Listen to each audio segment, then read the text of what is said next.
Hi everyone, this is Michelle from the Child Protection Center's personal safety team, coming to connect with you, caregivers out there, because I think you're going to know where I'm coming from today.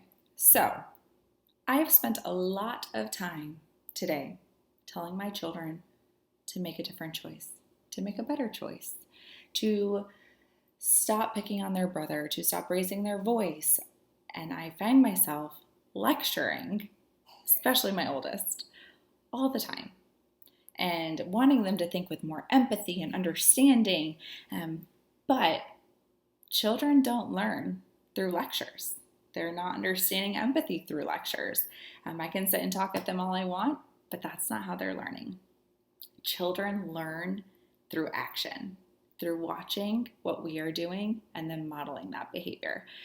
So what are we doing to teach our children empathy, especially during this time when we are all in a home together? Now, we aren't usually, unless you homeschool your children or they're at that younger age still, but we don't have a ton of time that we spend with kids in our households. Uninterrupted time, right? No play dates, nothing going on except for sitting in our home together. But what a great opportunity to spend this time modeling the behavior you want to see in your children.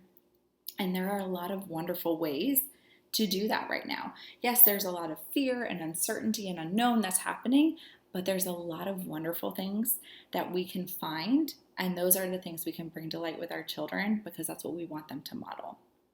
For example, right now you can adopt a grandparent. Maybe you have a grandparent of your own that could use a little bit more connection during this time because no visitations are happening. But if you don't, or if you have the time, or you want your children to learn an act of kindness, you can adopt a grandparent. This means making phone dates with them. So you talk with them on the phone, you write them letters, draw them pictures. So it's a way to fill up activity time with your children before somebody else. This can also be with healthcare providers. Have your children write a note to a healthcare provider. It flexes that muscle of thinking about somebody else, how they're feeling, what their needs are, and how to kind of fill their bucket, be their bucket filler, how to make them feel good. And this in turn will kind of meld in with every other part of their life. They'll be able to think with more empathy because of the behavior that we are modeling in our household.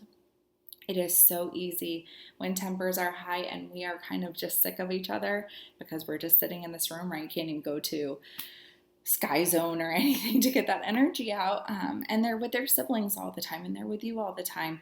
So really being aware of what we are doing as caregivers and the behavior that we are modeling for our children.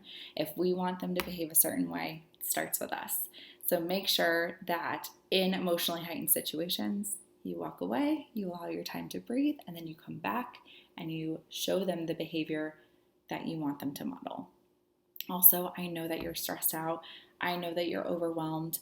I know that you want to make sure everyone is being healthy, and that is a heavy burden to carry as a caregiver. But if our children feel that, they'll behave that way too. So bring the hope into this. Find the good and model that behavior for your children. And you will have a much easier time at home with your families and in their life because they will take this moment, they will flex that empathy muscle, help someone else out, and later in life, they'll be thinking of these same tools and utilizing the same tools that they learned during this time. Stay healthy, stay well, and I look forward to talking with you guys again soon.